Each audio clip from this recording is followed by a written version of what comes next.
May 2nd, 1863 was a day that Anna would never forget. This is chapter 13. She had gone as usual to her temple schoolroom just as the great clock on the tower struck 9. Louis had not come with her that day because he had a slight touch of fever. The temple of the Mothers of the Free was empty. Her pupils, she learned, were absent at a ceremony on the other side of the palace, and word had been left that she was to attend. It was the festival of the birth, enlightenment, and death of the Buddha, one of the most important religious occasions of the year.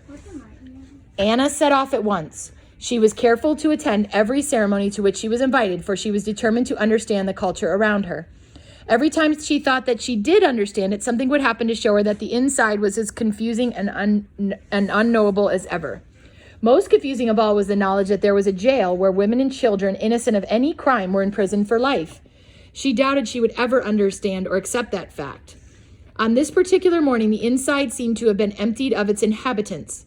Anna had set off to find the temple where the ceremony was taking place, but she had no clear idea of which street to take. After some random wandering, she met a flower girl who gave her directions. Following these, she entered a long, dark alley, passed into another, and then another. The alley soon brought her to a gloomy street. No sunlight penetrated between the blank house walls that lined it. The farther end was veiled in mist and darkness. Anna walked on more slowly, convinced that she had lost her way. She looked first on one side and then on the other for a cross street, but there was none. Nor did she meet anyone along the entire length of it. There was something about the alley that gave her the uneasy feeling it was not intended for public use. Suddenly she reached the end, a high brick wall.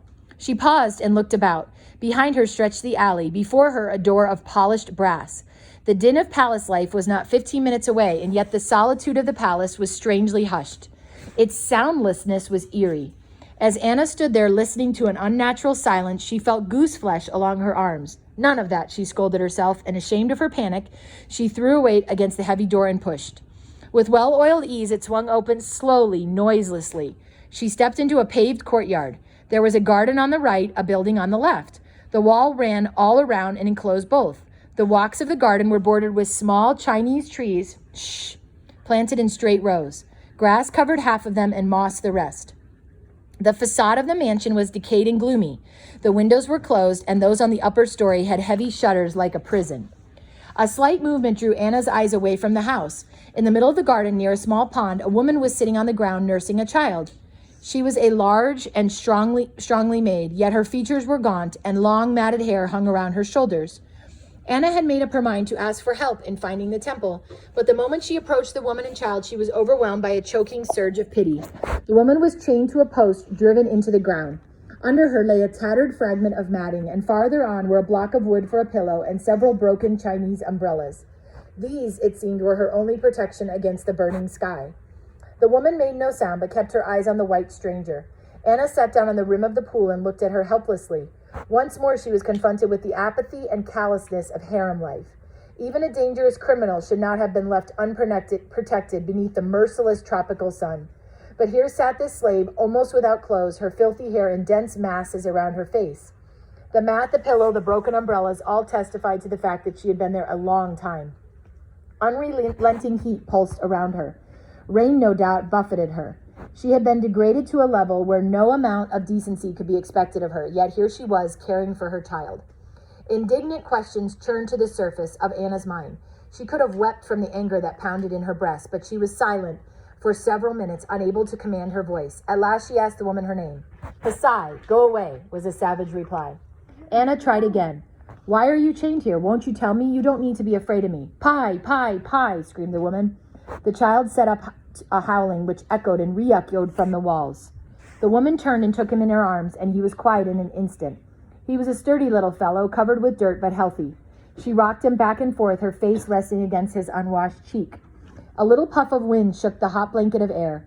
A coconut loosened by the nibbling of a squirrel dropped with a loud crack in a far corner of the garden. Anna rose from the wall of the pond and sat down on the blistering pavement beside the woman and child. Very gently she asked the child's age. The slave looked at her with mistrust. "He is 4, she said curtly. "And what is his name?"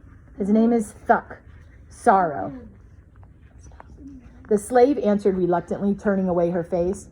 "And why did you give him such a name?" The woman looked at Anna, and something blazed in her eyes, but it was gone in an instant. She relapsed into silence, gazing dully at the empty air, and the three of them sat that way for several minutes. Then Anna heard a strangled cry. With her face hidden behind her bare arms, the woman began to sob. At this, her little boy wailed piercingly. The woman quieted him and then turned to Anna. "Were you set to find me by my husband, lady?" she asked hoarsely. "Have you come to buy me? Oh, please buy me, lady, please. Help me get my pardon." "Why are you chained here?" asked Anna. "Have you committed some crime?" This seemed a terrible question. The woman's face twisted, but no sound came from them. Again, she threw her arms over her head and wept. Her body rocked back and forth, racked with passionate sobbing, while Anna looked down alarmed and helpless. After a while, she became quiet and, turning her face to Anna, said bitterly, "Do you want to know my crime? It was loving my husband." Anna was more puzzled than ever. "But if that was the case, why did you leave him, become a slave in the palace?" "Gracious lady, I was born a slave. It was the will of Allah." The use of word Allah gave Anna a clue. "Are you a Mohammedan?" she asked. "My parents were Mohammedans, slaves of the father of my mistress. When we were very young, my brother and I were sent as slaves to her daughter in the palace." If you can prove that your parents were Mohammedans, if you can prove that your parents were Mohammedans, I think I may be able to help you. All the Mohammedans here are under British protection, and no subject of Britain can be made a slave. But gracious lady, my parents sold themselves to my mistress's grandfather. That was their debt, which they have paid over and over again by their faithful service. You can insist that your mistress accept your purchase money." "Insist?" The slave's eyes blazed. "Do you know who my mistress is? She is the daughter of the minister of the north, the most powerful man in the kingdom next to the Kralahome." "I insist?" She laughed bitterly. "She was one of the wives of the late king. The present lord of life is her son-in-law. Not only that, her daughter was his favorite for a long time and is still high in his graces. Insist? I, who was born a slave?" The fire that had lighted the woman's eyes faded away. "No, I cannot insist that my mistress take my purchase money. My only chance for freedom is a pardon, and she will never give it to me." "But what of your friends outside of the palace? Surely there's something they can do. Have you sent word of your captivity?" "No, I was taken too suddenly. I fear they think I am dead. I speak with nobody, not even to the slave who brings me my food. And her life is so hard that she cannot run the risk of carrying a message outside the palace for me. My disappearance is still a mystery after 4 years. No one comes here but my mistress, and she only visits once in a while with the most trusted of her slaves. Now that she is old, the king lets her go in and out of the palace as she likes. Every few weeks, some of her slaves come to trim the trees in the garden or clean the house, but they have nothing to do with me." There was despair in her voice. "There is no one to help me. I shall be chained here until I die. No one cares anymore but my husband, and he doesn't know where I am." The 11 o'clock bell boomed through the solitude. The woman lay down beside the sleeping boy to rest, apparently worn out by the emotional effort of talking. Anna placed her own small umbrella over the head of the slave in such a way as to shield her eyes and those of the boy. This simple act of kindness so touched the slave that she started up suddenly, and before Anna could prevent it, kissed Anna's shoes. Anna's eyes filled with tears. "Little sister," she said, using the gentle Siamese term, "tell me your whole story from the beginning to the end, and I'll lay it before the king."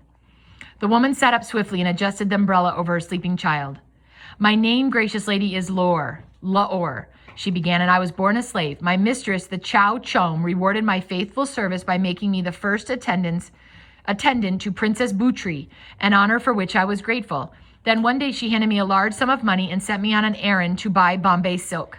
It was the first time I had been outside the palace in years, and as our boat pushed onto the river, I began to feel as if I was in some intoxicating dream. Everything, the sunlight on the river, the trees, the cries of the bird, the flowers, filled me with delight." Anna listened to Laura with fascination, wondering if the girl had been trained to sing or recite poetry, for she spoke with great eloquence. "After a great deal of bargaining over the silk, we came away without it. But the next day the Chow Chon sent us back to buy it at the merchant's price. To my surprise, he left 5 tickles, Ticals, I guess it's a type of money, in my hand when I paid him. One of the other slave women took it quickly. I said nothing. I had no interest in such profits, and the merchant looked at me keenly. The Chow Chom sent us back to the shop many times, and the merchant invariably left us 5 tickles, which the other woman always took. Because I wore a headscarf, he knew I was a Muslim, as he was. He began to watch me closely, though always with respect, and I could not help but notice that his face was kind. One day after we made a purchase, he left 20 tickles on the floor beside me. My companions pointed to the money, but I would not take it. When the merchant saw my unwillingness, he picked up 15 tickles and left 5. We returned by the river, as was our custom. Every moment of freedom was sweet to us, and we paddled our canoe very slowly. I hated to go back to the palace. I was even tempted to plunge into the water and escape, but the responsibility of the money made me hesitate. Still, almost unconsciously, I had begun to indulge the hope of obtaining my freedom. I didn't know how or when. She paused, resuming her tale with a kind of wistful sadness. Gracious lady, we all love Allah and we are loved of him, and yet he has made some masters and some slaves. Strange as it may seem to you, the more impossible my hope of freedom became, the more I longed for it. Then one day a slave woman came to my mistress with some good news. When she saw me, she asked for a drink of water. As I handed it to her, she whispered, "You are a Muslim. Free yourself from bondage to this unbelieving race. Take the price of your redemption from my master. Come out of the inner palace and be restored to the true people of God." I listened in astonishment. She left me suddenly, as if she were afraid of having said too much or of having aroused the suspicions of my mistress. I was in a more disturbed state of mind than I had ever been before. My thoughts flew hither and thither like birds during a storm, and I found comfort only in trusting to Allah. When I saw the woman a second time, I asked her, "How shall I get my purchase money? Tell me quickly."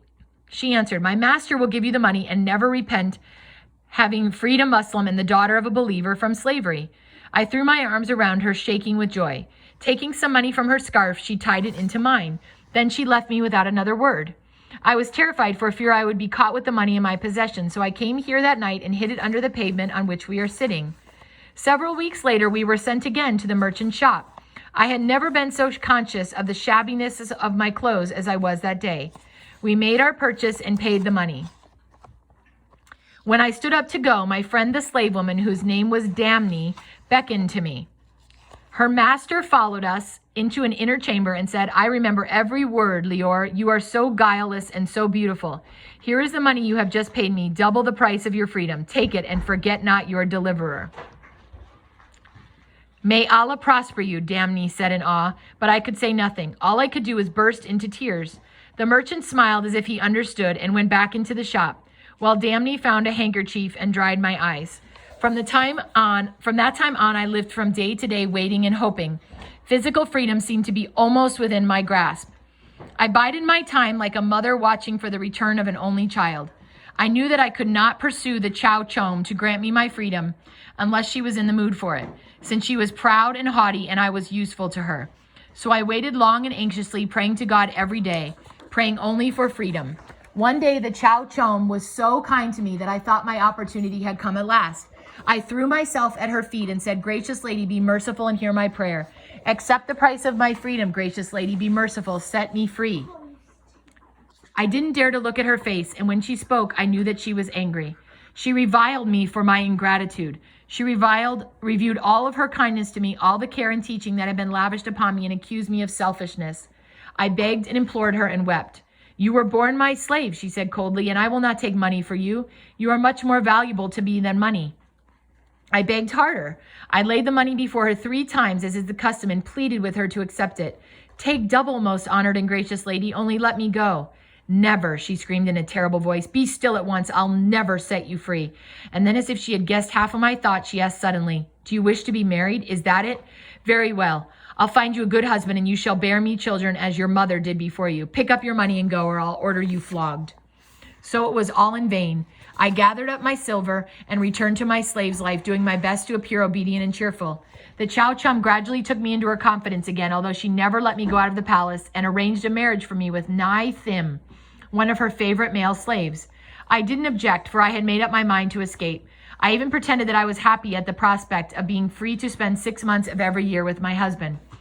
The day before my marriage, I was sent to see Nai Thim's mother with a small gift from my mistress. 2 strong women accompanied me. I had hidden my purchase money in my clothing.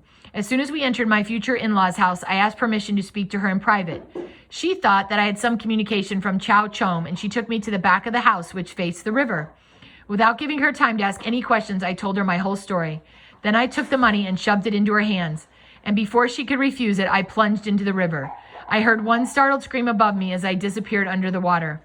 I'm a good swimmer, and I swam for my life. The current took me rapidly downstream, and I came to the surface from time to time for air and then dived back under.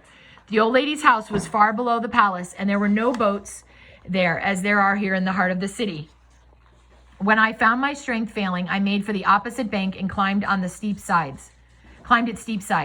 There were no houses about, and I was sure that no one had seen me from the moment I sank below the water. The old lady would think that I had drowned myself, and the slaves would go back to the Chow Chom with her story. She, too, would count me dead. I had accomplished what had been the beginning and end of all my thoughts for 2 years. It seemed to me that at first perhaps, that it was a dream. Then I knew it was not, and my joy was so great that I laughed out loud and danced and sang. From day to day, my soul had been slowly withering away. Now it blossomed forth afresh, and I could do nothing but rejoice. I do not know how many hours I sat there, but they were as minutes. Suddenly the sun set. The night descended. The wind began to blow in fitful gusts. I knew that there were angels who heard the cries of human distress, so I prayed to them to come and hover near me. And as I prayed, a deep sleep came upon me. She paused again, musing. I had been dazzled with the idea of liberty, but as dawn came, I was faced with the question, where shall I go? Who will employ me? There were no one in this vast city to whom I could turn but the merchant and his slave woman. Damni had told me how to find her, and now I set off along the riverbank. I was hungry and frightened, yet full of resolve. Keeping out of sight, I walked all day, and at twilight I stumbled into her hut, footsore and weary. Damni was overjoyed to see me. She fed me, gave me fresh clothing, and provided me with shelter. Soon after, the merchant came to visit, and he proposed marriage. Lior's voice trembled with emotion. At first, I could not believe that a prosperous merchant would marry an outcast slave like me, but I accepted his proposal, and the next day Damni dressed me in a white sari and accompanied me to the mullah's house. There the merchant and I were wed. During the days that followed, I was as one drunk with new wine. I thanked Allah for the sun, for the beautiful summer days, the radiant yellow sky. I thanked him for the freshness of dawn and for the dew of evening. The glory of God shone upon me and filled me with an intense delight. It blossomed like a garden of flowers in the perfect pattern of happiness. One day, about 3 or 4 months after my marriage, as I was sitting on the steps of my home, I thought I heard a voice in my ear. I had hardly time to turn when I was seized, gagged, bound hand and foot, and brought here.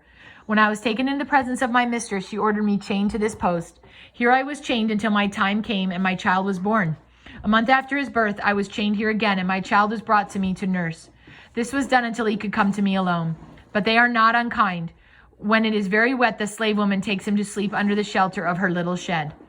Lior's voice had become feeble and almost inarticulate. I could free myself from these chains if I would promise never to quit the palace. That I will not do. Her head dropped on her breast. Then she fell forward on the stones, her hands clasped, her face buried in the dust. Anna knelt quickly beside her, but it was not a faint. She had fallen into a sort of stupor. Anna looked at the woman lying on the pavement before her and marveled. The rudeness of her appearance, the sun-parched skin, the unkempt hair. 4 years of unremitting cruelty, of exposure to sun and wind and rain had not dimmed her courage or broken her spirit. Yet how much more could she endure? Anna had the awestruck feeling that she herself was the answer to Lior's impassioned prayers. Else how would she come to the brass door? Perhaps her seemingly aimless wanderings had had direction. Anna reached down and touched Lior softly on the shoulder. The slave asked if she had been dreaming. Why did she pass out? Her mind seemed to be in a daze. Anna, looking deeply into Lior's eyes, gave up any attempt to comfort her with promises. Action alone could help her, and it was impossible to tell what could be done. She left the slave face down on the burning pavement and passed through the silent door. The long, dark street was empty as before. After 20 minutes of straying in and out of the harem streets, Anna found one that was familiar, and when she reached the schoolroom, it was 12 o'clock, and her pupils were all in the places waiting for her. That's the end of 13.